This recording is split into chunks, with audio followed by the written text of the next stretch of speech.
What is hashing?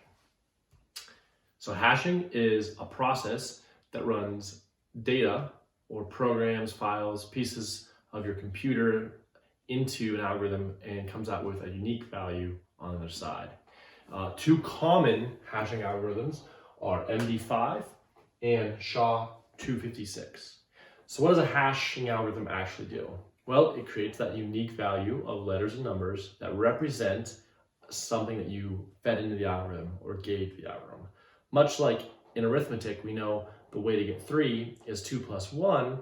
In hashing, the only way to get a certain value is to have certain inputs. So we're going to give you 4 examples and kind of calculate what a hashing value would be for these. So on example number 1, we have a square with 4 x's.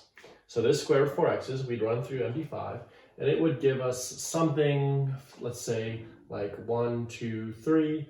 We'd run it through SHA-256, and it'd give us something like A, B, C. Right? And it would evaluate this and say, I have an x in each one of these 4 squares, so equal, good to go.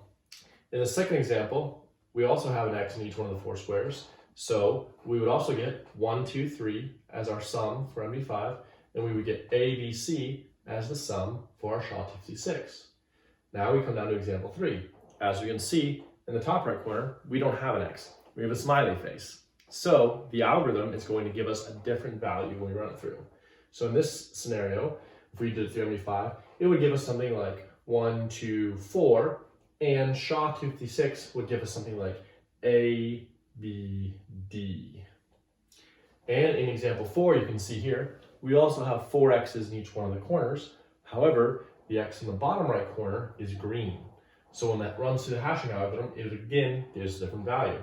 So that might be something like 1, 2, 5, and this might be something like A, B, E. So why is this important? Or why is this helpful in cybersecurity?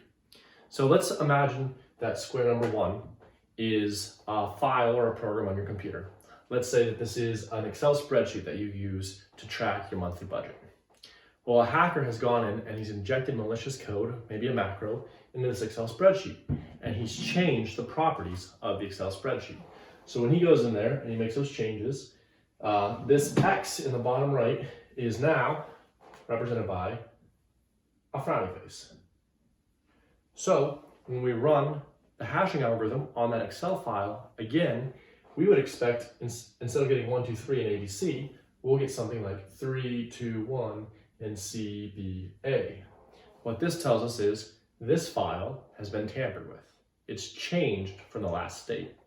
Now, for an Excel spreadsheet or a Microsoft Word document, that might not be very useful because you're going to make edits and use it.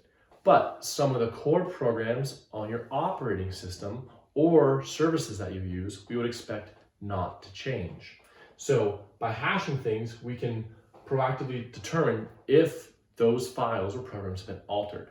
And if they have, it lets us examine them further for malware or malicious macros on those. That's hashing. Thanks for tuning in.